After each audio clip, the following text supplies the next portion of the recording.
Hey there. Thanks for tuning in. You ready for another episode of my Bigfoot sighting? Alright then, let's do this. Seen a bunch of rundown no-horse towns where the church is the backbone, love's in the plow, and the five-string melodies grooving, with the farmland rows where the roots run deep, beyond the noise of the busy streets, where the songs of the South are soothing. When I hear the front porch picking down, home rhythm ringing out, I don't run from banjo music. Yeah.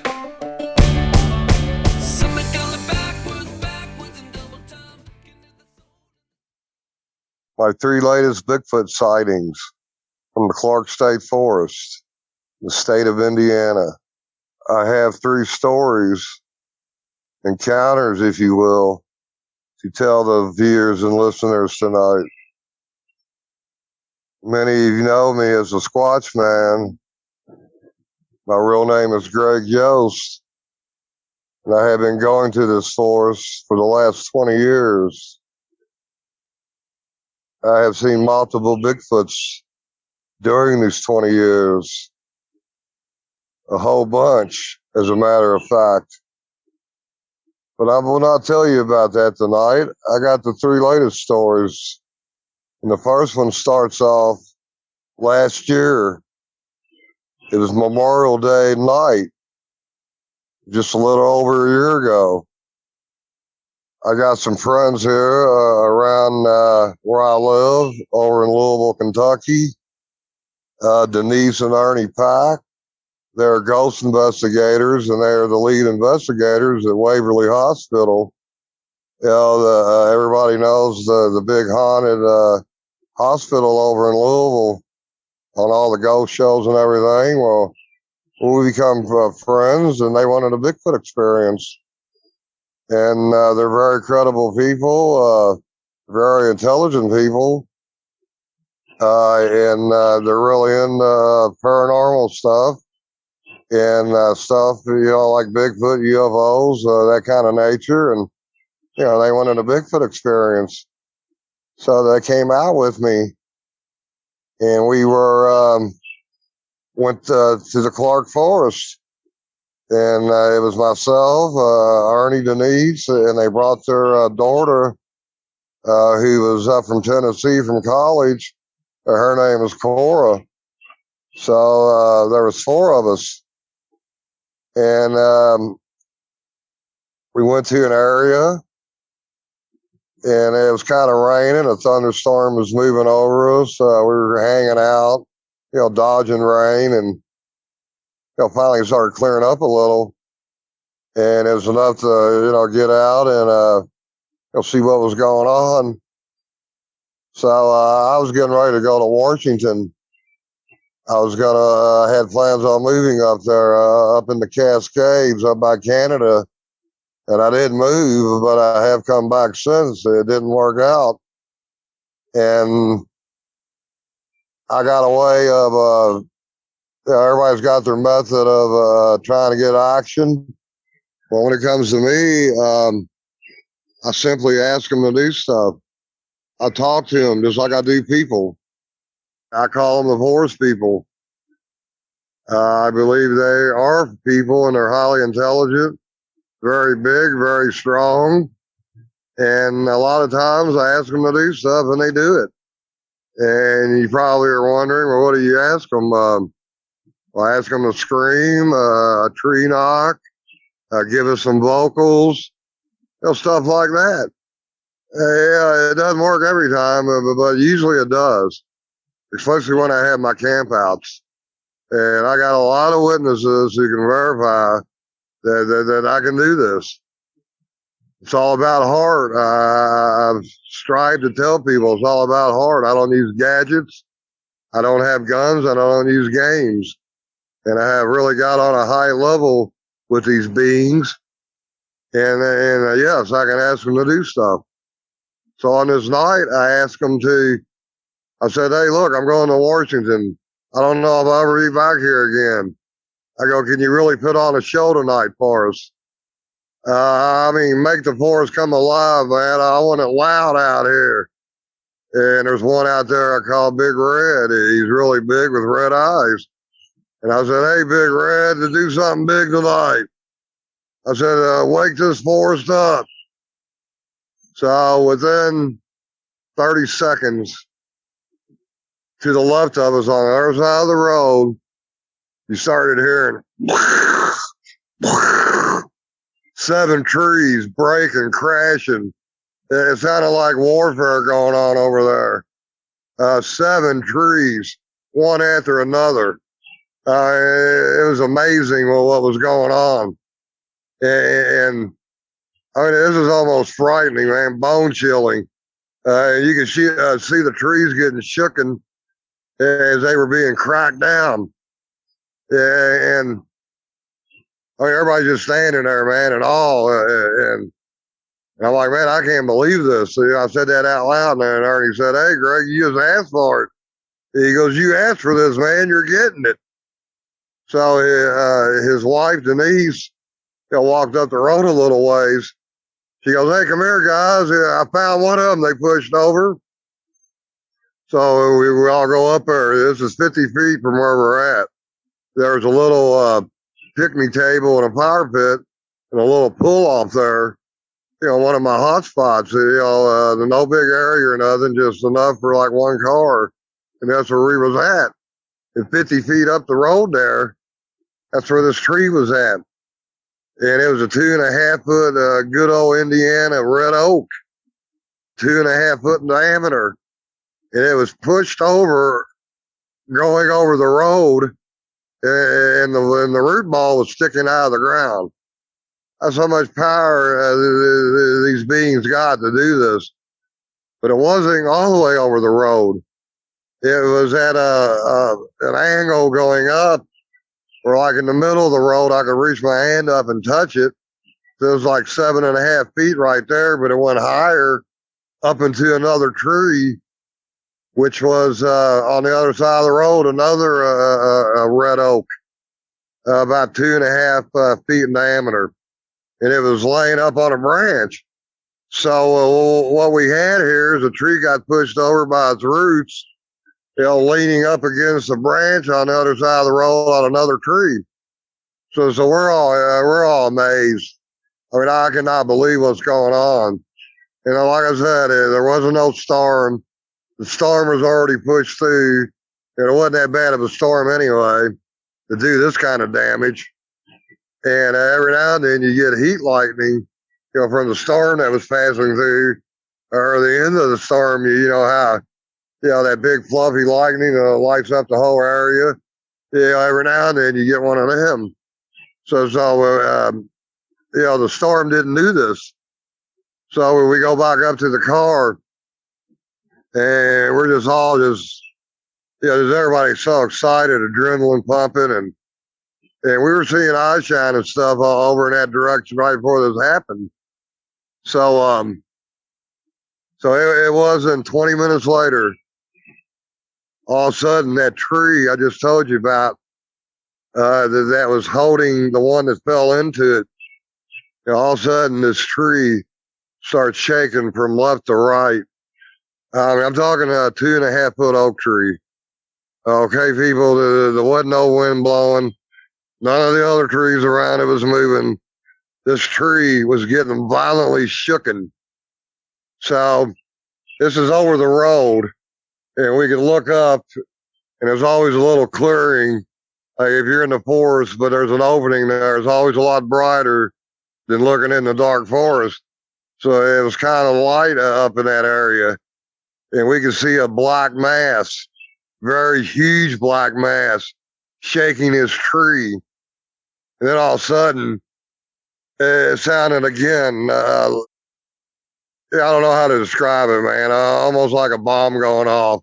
Just the biggest crack and explosion.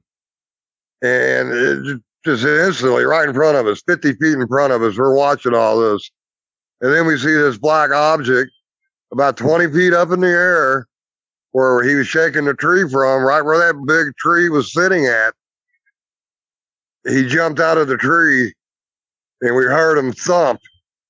and we heard them run off. So everybody's like, well, what do we do, Greg? What do we do? So I go, well, this is what we're going to do. Everybody give them applause. Tell them thanks. So we all clapped. We were saying thank you. I was saying, oh, my God, man, how awesome. I said, never in the world would I would have thought I got this. So we all go up to the tree. And the one I told you about was leaning in the one tree, was flat on the road. A 2.5-foot oak tree across the road. And the tree that was holding it was broken, about a 10, 15-foot rip in it, going to the left of the road where it fell into the forest, taking the other tree down where the branch, where it was laying on the branch. So basically, Big Red, I figured it was Big Red who did this. He came back to finish the job, and he did it right in front of us. And till this day, like I said, it happened just over a year ago, Memorial Day night. And to this day, I think about this every day. I mean, this just puts chills up my back of what we witnessed that night. I've heard about this happening before. Yeah, I've heard trees getting knocked down before, but I have never seen it after I've asked for them to do it, and then actually see one doing it.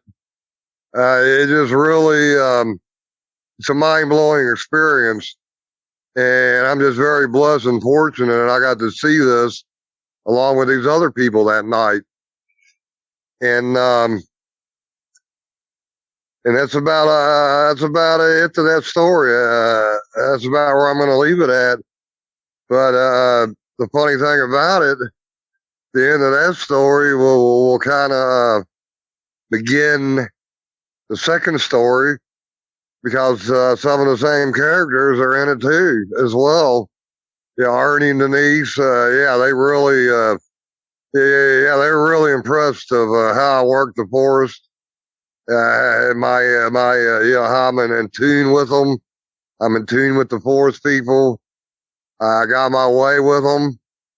They got my trust. They got my respect, and they give me their trust and respect. And they actually do stuff that I ask them to do. So they were so impressed. They wanted to know if they could have a bunch of their friends come up and see if they can experience this. And I'm like, hey, and everybody knows me. I'm a nice guy. I don't care. I would share my forest. I would take them out. Hey, whenever I can. It's all about that with me. I want other people to see what I've seen. So this was 2 weeks before Christmas. Just this past Christmas, 2020. And they all wanted to come up, and see what happened. They went on a Bigfoot experience. So I had a rather large group, probably 15, 16 people, some from Tennessee, some from Florida, some from Ohio, Kentucky, Indiana. We had probably people from 5 states there, and everybody's real excited. They didn't know what to expect. None of them have ever been out Bigfooting. Most of these people were ghost hunters. I'm not into that type of thing. I think it's a pretty neat subject and everything. I don't mind watching some of the shows, but no, I'm not going around looking for ghosts. I'm going around having encounters with the forest people. That's what I do. So none of these people knew anything about the forest people, other than they wanted something concrete, something they could take home with them. Hey, he's right. Forest people are real and they're out here. So anyway, we all went up there and got a nice fire going, and almost immediately started seeing eyes shine all around us. And I know for previous times, for years and years and years of seeing this, the forest people can make their eyes shine. This is not a reflection. This is not a glow from the moon. This is not other animals out there. The forest people can illuminate their eyes. It's a fact. They can make them bright. They can make them dim. On this particular night, I can tell you all the colors we've seen. Red, amber yellow, pink, white, bluish white, green, and blue. Like I told everybody, it was almost the whole spectrum. We were completely surrounded by the forest people up at my hotspot, the camping area. And a lot of people don't know you got to walk and go out in the deep woods and all that. No, not me. All I got to do is go to my campground, and whoever comes with me, we don't got to go anywhere. The forest people come to me. I don't have to do anything. Like I said, I don't go out in the woods and beat on trees or scream. I'm not into none of that. I ask them to do stuff.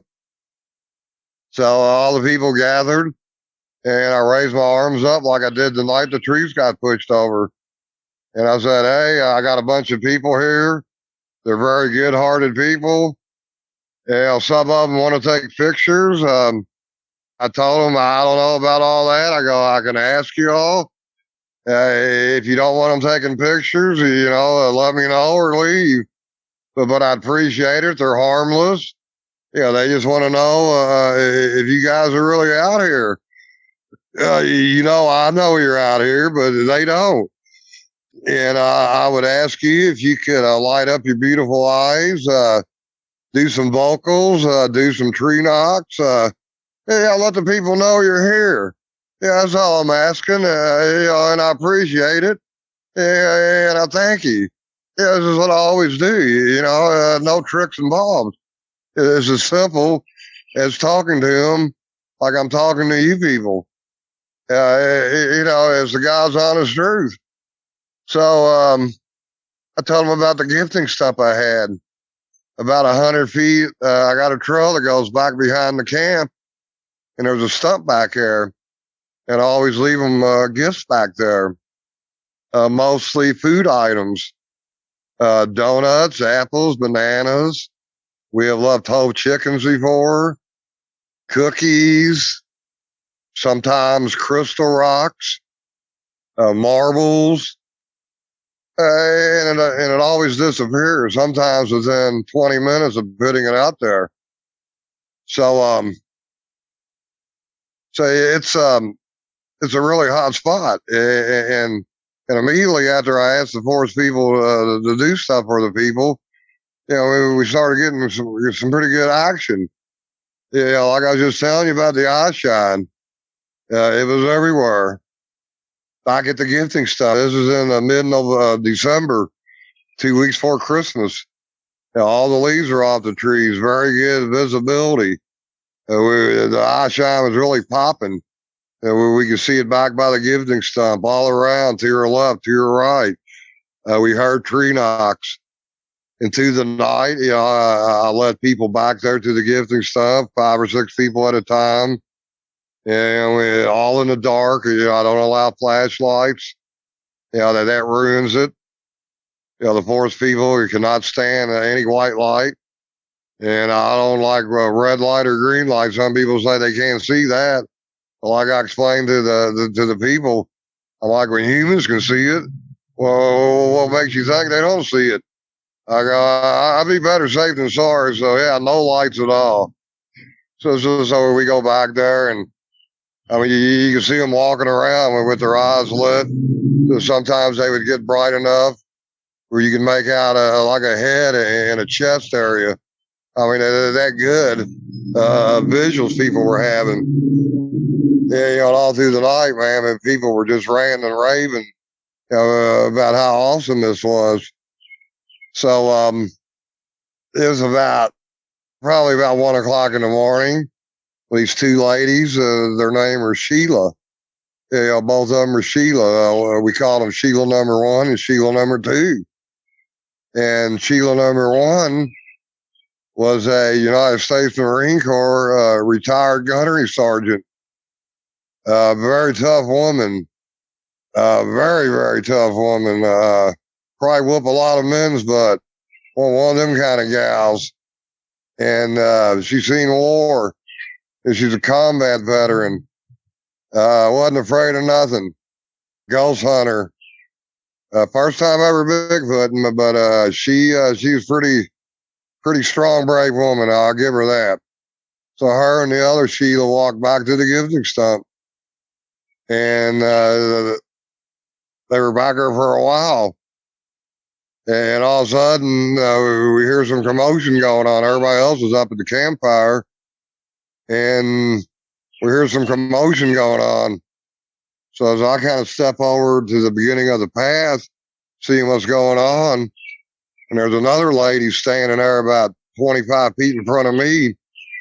So I'm looking back there, and it looks like, it looks like one of them was on the ground, and the other one was bent over, and then there was something huge standing right there with them.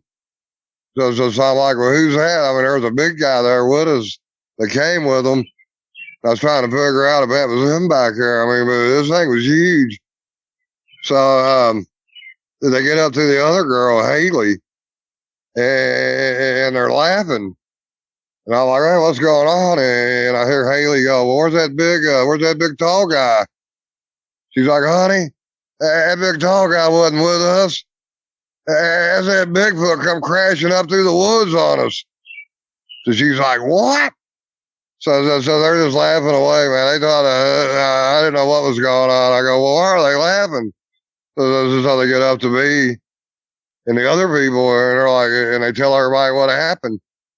And there's a log that goes across the gifting stump, and Sheila tripped over it on the path going back up to the campsite. And the other Sheila bent around to pick her up. She said she looked up, she was pulling up Sheila, and he was right there, about 8 feet tall, had big yellow eyes. She could hear him grunting and snorting. And she goes, Squatchman. She goes, I thought we bought the farm. And she goes, I thought it was it. She goes, I didn't think I'd ever see my family again. And I go, oh man, how incredible. I go, that has never happened to me. I go, well, what'd he do? And she goes, well, he just stood there. And I said, well, how far was he from you? And she goes, about, for me to you, about a foot apart. And I said, that is so incredible. And I go, where'd your head come up to him body-wise? She goes, I barely made where his chest was at. She goes, this thing was enormous. And I go, well, what'd he do? She goes, I don't know. Once I got Sheila up, man, we took off running up there. And then Haley goes, well, I seen what he did. He went back into the woods. He goes, and you see how huge it was?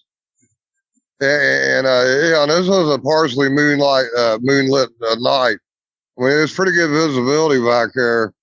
And everybody's seen what they've seen. So everybody calms down, and you could tell they just had an encounter that blew their minds. And so after they calmed down, they went over the whole story again.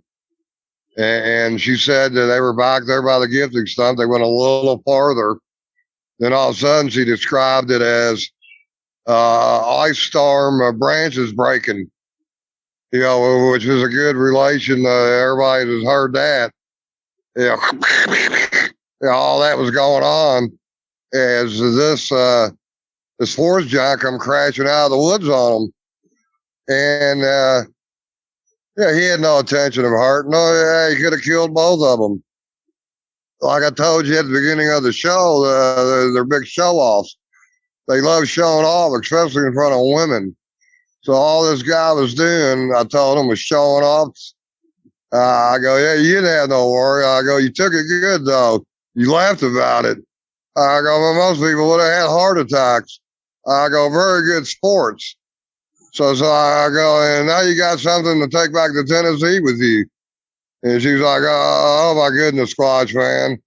She goes, I have never, ever had anything like this happen to me. She goes, yeah, ghost hunting's cool and everything, and it can be exciting. And she goes, well, nothing like this. And she goes, I just can't describe, what happened. So with that said, we're all standing around there again.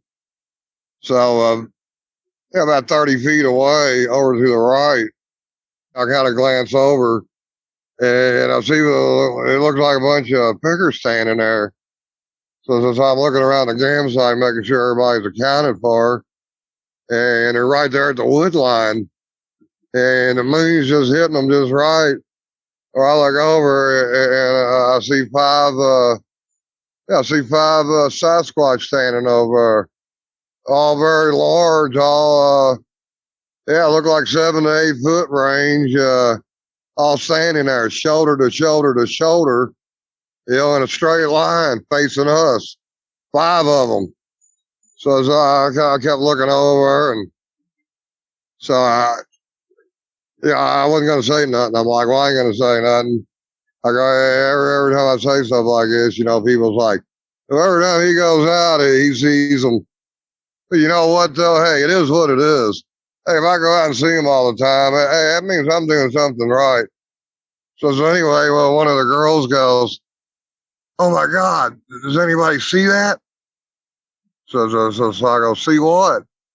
She goes, look over there. There's five Bigfoot standing over there. So yeah, it made me feel good. Somebody's seen them before I did. So within a split second, they were gone. But in that instance, though, she did see them. And so that verifies that I've seen them. So I was really, really happy, though. Like I said, I hate the one always going, hey, look here, look. I want other people to see this stuff. I mean, I've seen them before. I want other people to see them. Yeah, that's why I bring them up there. So anyway, that was a great night. Yeah, I even fit an audio recorder, that I don't usually use, and I use it for the paranormal people. To just see if I can capture something back there. So as we were up there laughing at the campfire, and we were having a great time, we heard 3 very loud tree knocks, and I got that on audio. So they were very good to hear that. And the sighting we had, the one charging, the 2 Sheilas, all the tree knocks. Yeah, I'd say that was, that was a night for the ages, man. They still talk about that. They still want to come up here for more. They can't believe everything that happened. And yes, all of them believe in Bigfoot now. They didn't that night. There were a lot of them are on the fence, but I can assure you they're not anymore. And that was basically the end of that episode. So my third story takes you to this past weekend that just happened. Just 3-4 days ago. I went through some hard times, man. I had surgery and everything. I had cancer in my bladder. I recovered from that. Then I found out my brother has cancer. He tells me he had 6 months to live, and then he dies 2 weeks after he tells us that. And he really wanted to go camping with us, man, one last time. And this is for him. We buried him 2 weeks ago. So me and my other brother and my family, we wanted to go up there and have the camp out that Mike wanted to be on. My brother Mike, rest in peace, brother Mike. And so I made a post about it, told anybody, hey, I'll be up here, no big deal. You want to come up? Yeah, I'll be up here. You want to, have fun. Yeah, everybody's always asking me, when you going? When you going? I try to let people know. Like I said, I enjoy it. So anyway, we go up there, man, set up a beautiful camp, beautiful weather. Going to be a great weekend. Yeah, regardless if anything happens, man, I'm with my son, his wife, my little grandbaby, my brother Art. It's just what we needed, man. So I had a couple guys stop by over Friday night, but there wasn't nothing going on, no action whatsoever. I didn't ask for nothing. I was pretty quiet tonight, just wanted some forest time. But Saturday rolled around, we did some canoeing, went back to camp, hung out most of the day. And I had a couple about an hour away come, a good friend of mine, Bob Spencer, and his wife Rita. I believe he's 84 years old. And he wants me to help him see one before the good Lord calls him home. Yeah, he's really serious about this, and he's really into this, and he thinks if he's going to see one, it's going to be with me. So I said, hey, look, I can't promise you nothing, Bob, but I'll do my best. So they came up, and Eugene and his wife took the dog for a walk and the baby. So it was just me and Bob and Rita sitting there, and we heard like a real loud tree knock back in the woods down off the ridge in the creek, behind camp. There's only one other person camping here, and he was up at his campsite. There's nobody back in the woods, I can assure you. So then we heard another one, then another one, and this went on for about 20 minutes, and it was almost like one tree knock, like every minute, all from different locales back throughout the forest back there behind us. So I mean, we were all excited. I said, Bob's like, if it's starting off like this, the Squatch, man, we're going to have a good night. I'm like, hey, I hear you, Bob. I go, it's not even dark yet, and we're already getting some good action. Yeah, because, action always comes at dark. For the listeners, there's not a lot to see or, other than structures or footprints during the day. And, the forest people come out at night. I come to people of the night. And if you want good action, good activities, best thing you can do is sleep during the day and stay up all night, because you don't know what you're going to miss. So anyway, as soon as it got dark, Bob's like, hey, look, there's eye shine right there by that tree. And this is a tree right there by camp, 20 feet from us. And it was right from a trail I seen from Saturday morning. Looked like something come from down up the ridge from the creek area. The grass was broken down, pointing towards the camp, meaning it was coming that way. So, I mean, we might have had a late night visitor, and he came back. And we all seen this. And it got pretty dark by then. Eugene was back with the dog. And then all of a sudden, Bob goes, hey, do y'all smell that? Do y'all smell that? What is that? And it smelled like horrible raw sewage. The oldest people describe it as when they encounter a Bigfoot or forest people, whatever you want to call them. And it was pretty rank. It overwhelmed all of us. And it was real close. And the hair on my head started getting electricity in it. My hair on my arms were standing up. I was getting goosebumps. And I always get this, man, when the forest people were close by. It's that high energy they put off. And that's my mechanism that my body has to let me know, hey, they are here, and they're like right here. So the smell went away. And it's just amazed, man. But Bob and them, man, were just thrilled, man, of what was going on. So we took a couple walks back to the gifting stump. And we heard noises, heard walking around, seen very close eye shine to us. And we went back, and Rita asked me if she could give them some cookies she had. I said, yeah, sure, go ahead. There's the stump. So she put 5 of them down, like in a half moon around the stump there. And I go, yeah, these are from Rita. I come up here and get them, get you a little treat. So we heard a little tree knock as soon as I said that. They're really close by. So we go back up to camp, and sat around some more, and nothing really happened. Then Reed and Bob, they wasn't camping, they just stopped by. But they went ahead and left. This is probably, I'm going to say probably about 1:30 in the morning. And I went back right at sunrise, and the 5 cookies were gone. So, not that we actually seen one that night. The body of one, the flesh and blood figure of one. But we did see the eye shine. We definitely got overcame by the smell of one. And we definitely heard sounds and noises that they typically make, such as tree knocks and whoops and little like hollers. So it wasn't as good as the first 2, but by any standards, it was a very good night. I'm very happy with the outcome. So many times, you hear people, with never getting anything. When you do this, it's just like fishing. You could be the best fisherman in the world, but just because you are that doesn't mean you're going to catch fish that day.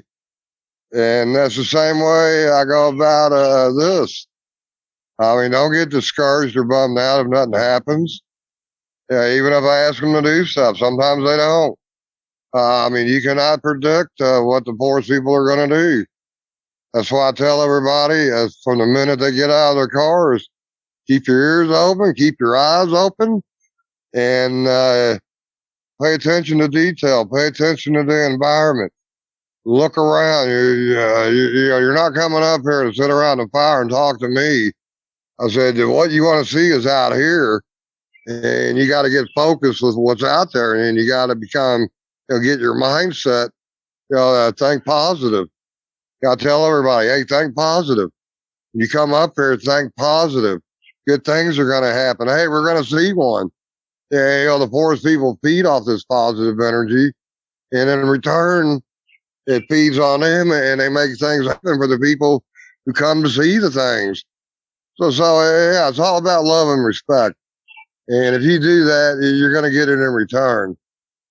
And again, everybody who knows me, I know a lot of stories. You hear about Bigfoot almost killed me. I was scared for my life.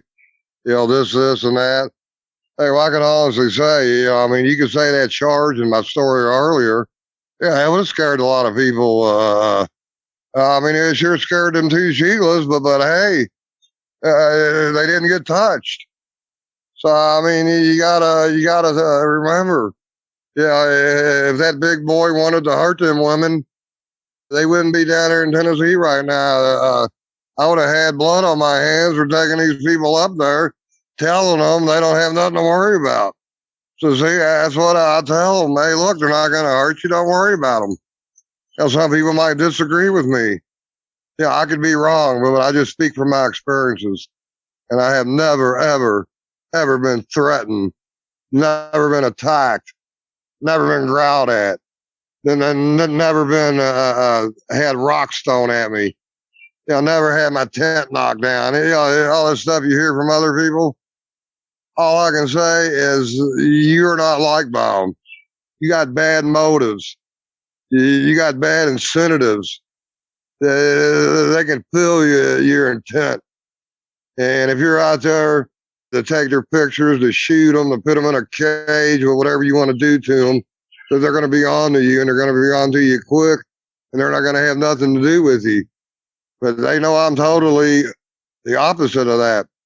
I go out there with an open mind and an open heart, and whatever happens, happens.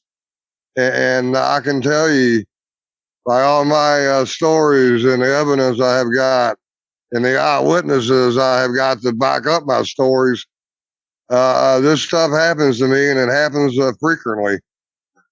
I could go up there tonight and probably get action. And I'm having an Indiana Bigfoot group that are having their camp out down here. I have my campground here in 3 weeks. Everybody who has been down there to my campsite, all of them go, well, we want to camp here. We want to camp here. Hey, I invited the whole group. Indiana Bigfoot Research Organization, run by Leroy now. He loves the work I'm doing. He knows the bond and the trust I have built up with him. And he even told the group in his post he made announcing it. And, Greg has really worked hard building the trust and the interaction he gets. So I'm asking you, please leave your electronics at the house and come out with an open heart and an open mind and let Greg show you the way. And that's what I like doing, Vic. I like showing people the way. People will disagree with this. Hey, but I don't care. I'm not here to please people. I'm here to tell people the truth. And I'm here to help people get their encounters that they seek. I'm not here to prove nothing. I'm not here to fit it in the science books that Bigfoot's real. I could care less about proving anything. It's all about my journey. And now that I was going to mention, my journey on my YouTube channel I have. It's called Squatchman, The Adventures of Squatchman, Journey to the Truth on Squatchman TV. We haven't done much the last year or so because of the coronavirus and everything. I got a new producer. We're getting ready to start hot and heavy. So if you people are interested in hearing more about me, subscribe, hit the like button, and tell your friends about it. Because that's what it is. It's the journey to the truth. And I will take you people to the truth one show at a time. And I'm also coming out with a new show called Squatchman Tales from the Campfire, where I'm going to have people come to my campground, Clark State Forest, where most of them have the encounters right there. A lot of them have had Class A sightings from out there. So it's just not me. It's other people. Is it a lucky forest? No, it's not a lucky forest. I keep telling people I could go to any forest and find evidence. The forest people live everywhere. If you got a patch of woods, you're probably going to find them. It doesn't take much. If people think there's not that many here, well, I beg to differ. I think there's a lot more than people could even grip. So I won't even go there. But I just want to let people know that it doesn't take a lot to do this and to build up a relationship with them. First of all, you got to have a good heart, and you go from there. I love all the forest animals, from the big to the small. Respect them all. I don't mess nature up. I don't pollute. Things they look for in a person. They know what kind of traits you got. They know if you're a good person. They're going to mess with the good people, and they're not going to mess with the bad people. They're going to scare you. And I know what the right ropes to pull and which ones not to pull. They don't like getting videotaped, or they don't like cameras. That's why I always ask. And what I forgot to mention, though, about that last story I told you, or I'm sorry, the middle story, that I told the ghost hunters they could take a picture. That they did take pictures. That they had night vision cameras, not infrared, but night vision, and night vision seems not to bother the forest people. And a man and his wife, Leanne Eskew, and her husband, Todd Eskew, they both got great pictures of the forest people. You can see the hairy head, the hairy arm, and then Todd got one of him sitting down. Just amazing. And that just goes along to what we've seen that night. So as far as using infrared, flare, night vision goggles, that scares them away. That's why I tell people don't use them. But with this night vision camera, hey, if they bring them, I have no problem with that. Some things may work. They don't care if I use an audio recorder. They just don't want their picture taken, or they don't want their video taken. That's the bottom line. So that's about the best advice I give to people that they want encounters like I do. Go out to the forest by yourself. find you a gifting stump, leave them gifts, befriend them. They'll start building up a relationship with them. And it didn't start overnight for me. It took a long time for me to get where I'm at. When you know how much fruit rotted and how much donuts rotted and it never got picked up. But hey, eventually, sometimes now, 20 minutes later, it's gone. And when I mean gone, I mean no trace of a raccoon. I leave the donut box, sealed up, Krispy Kreme, and they'll open it up from running their fingernail across the top of the donut box, the little plastic part, and they'll take the donuts out. And if you notice that, I mean, how many humans or anything going to, open up a box like that? And they do that to, like individually wrapped snacks that I leave back there, like say a Twinkie or a Hostess cover or whatever, they'll run their fingernail over the plastic and that's how they get it out. They don't open it up where humans open it up at, where you rip the two parts apart at the end. They go right over the middle. So anyway, that's where I've come. And now I consider I've reached a plateau where I can ask them to do stuff and they actually do it. I don't know how many other people out there, or even if there is anybody out there can do it, but I know I can do it. And I know I got plenty of witnesses that see me do it. And they all go home very happy. And the motto to my forest now that they gave is the forest that never disappoints.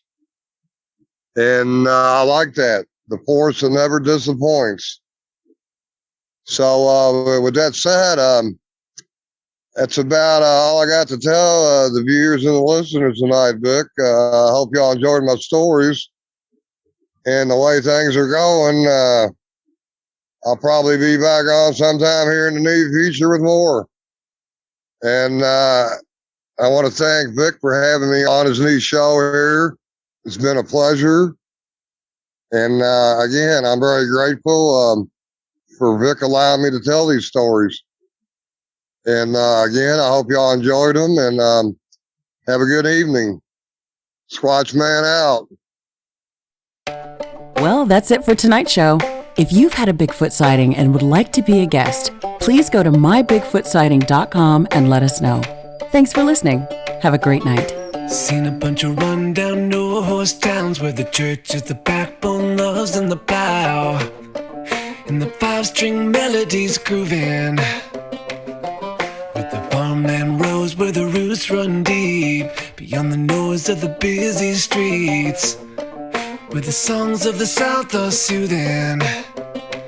When I hear the front porch picking down, home rhythm ringing out, I don't run from banjo music. Yeah.